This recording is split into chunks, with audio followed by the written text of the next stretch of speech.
Ever walk into a room and just completely blank on why you're there? Happens to the best of us. It's like, poof, memory gone. But seriously, what is that? Well, today's deep dive is all about how our brains tie memories to the places we make them.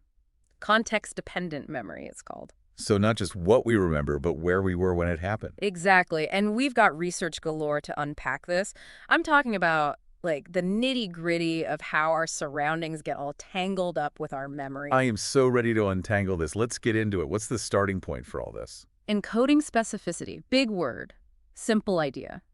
Our brains don't just, like, record info. They're weaving in the whole scene. The sights, the sounds, even smells. It all gets kind of blended into the memory itself. So it's like a sensory snapshot. Not just the memory playing back, but the whole vibe comes along with it. You got it. Imagine this. You're trying to remember, oh, I don't know, a conversation from years ago. Can you picture where it happened? Who you're with? Maybe even what you were snacking on. Okay, yeah, I could totally see how those details would come back. Yeah. But it's weird, right? I always thought those were just background noise, not like part of the memory itself. Nope, they're woven right in. Those details become like mental bookmarks, helping you find your way back to that memory later on. Okay, this is making me think about all those late night study sessions back in college. Picture this. Textbooks piled high, that faint scent of instant ramen, and probably some questionable coffee choices. Now, fast forward.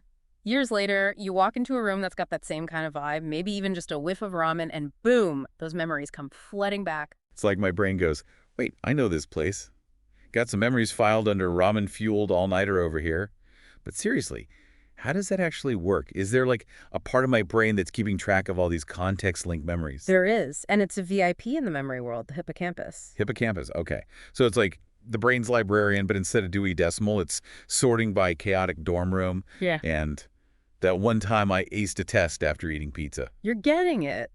But it's not just a guess. Researchers actually put this whole context thing to the test. And there's one study that's, well, legendary in the memory world. Oh, lay it on me. What do they do, like build a giant memory palace and make people wander around? Even better, they went scuba diving. Scuba diving.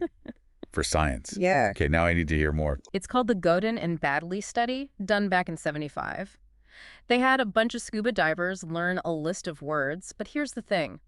Some learned them underwater, others learned on land. Okay, so far so good. I bet this is where it gets interesting. Oh, yeah. When they tested everybody's memory later, they had them recall the words in both environments back on land and underwater again. So they were like mixing it up, seeing if the location mattered. You got it. And get this, the divers remembered way better when they were in the same place where they'd learned the words in the first place. Wait, so the ones who memorized underwater, they actually remembered better when they were back underwater, even with all the, distractions of being down there. It's wild to think those underwater distractions were actually memory boosters in disguise. Right. It's like our brains say, oh, I remember this. Same weird, blurry underwater world. Gotta be that same list of words. Exactly. But then that makes me wonder, how much does the intensity of the place matter? Like, would hopping between different coffee shops to study Yeah. be as good as, the whole scuba thing? Good point. The more different the places are, the stronger that memory link tends to be. A coffee shop, even if it's different each time, it's got a lot of the same stuff going on tables, that coffee smell. Yeah, not exactly like being plunged into the ocean depths. Right. So those super distinct environments, they create like stronger bookmarks in your memory. But okay, enough about divers. This whole context thing, it's not just a fun fact. It's happening to us all the time, right? Totally. Yeah. So how does this play out in, like, everyday life? Not that I'm planning any underwater exams anytime soon. Think about it. When you study for, say, a big test, where do you usually hit the books? Oh, definitely at my desk. Gotta have things organized, quiet. Maybe some instrumental music going in the background. Okay, now picture exam day. Where are you? Definitely not my peaceful little study haven. More like a stark classroom, rows of desks, and this palpable cloud of, like, nervous energy hanging in the air. Totally different vibe, right? And that can actually mess with your recall. Now, imagine if you could bring a bit of that study environment into the exam with you. Okay, I'm intrigued. How do I do that without, like, lugging my entire desk and a month-old cup of coffee into the exam hall? It doesn't have to be literal. Maybe a familiar scent like a drop of essential oil on a tissue, or even just closing your eyes and picturing your calm, steady space for a moment. So I should be spritzing my exam paper with lavender oil. I'm picturing the confused looks now. But seriously, it's kind of amazing how our senses can be these, like, secret pathways back to a memory.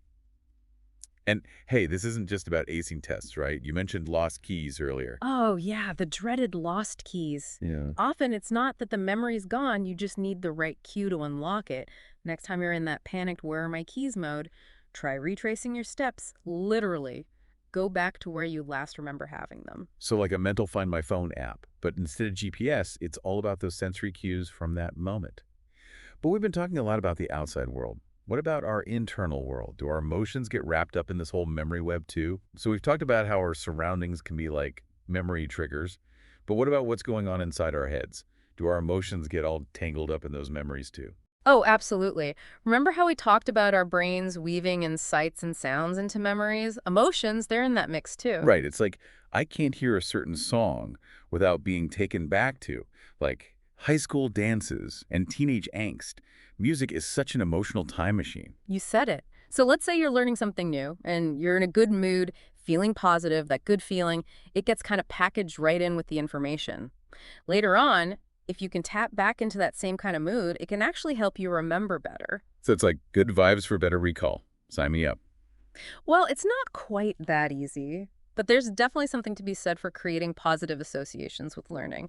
And, on the flip side, strong negative emotions, those can sometimes make it harder to access memories. That's so interesting. It's like this reminder that our memories, emotions, experiences, it's all connected. But this all makes me wonder, if I know how much context affects memory, can I use that to my advantage? Like hack my own brain to remember things better? Absolutely. We've touched on a few strategies already. Studying in the same kind of environment where you'll be tested, for one, Yeah. or even having a specific smell or sound cue that you use while you're studying. Right, it's like creating your own little memory triggers. Yeah. But what about those times when you can't control the environment? Like you can't exactly recreate an ocean dive during a test. That's when it's good to have like a whole memory toolkit. We've been talking about context, but there are also techniques that focus on strengthening the memory itself, no matter where you are. You mean like mnemonics Mm, or visualization? Those tried and true memory tricks. exactly. Those techniques, they're less about relying on external cues and more about creating really strong, vivid memories. Think of it like this. Context-dependent memory, it's like having a really organized filing system. If you know where to look, it works great. But these other techniques, it's like you've memorized the information by heart. You don't need the filing system because you know it. So it's good to have multiple ways to access those memories. Mhm. If one route's blocked, there's always a back way in. I love that. And hey, we should totally do a deep dive on those other memory techniques sometime. That sounds like a whole other world to explore, Definitely. But for now, I think we've given everyone a lot to think about. for sure. This whole deep dive into context-dependent memory has been, I don't know, eye-opening. Our brains are amazing, always absorbing from our surroundings and weaving it all into our memories. It really makes you stop and think, doesn't it? How much has your environment shaped your memories? What little details are tucked away in there? Pay attention to those moments when something sparks a memory. You might be surprised at what you find. It's like our brains are constantly dropping these little breadcrumbs of memories. And the more we understand those breadcrumbs, the better we are at finding our way back.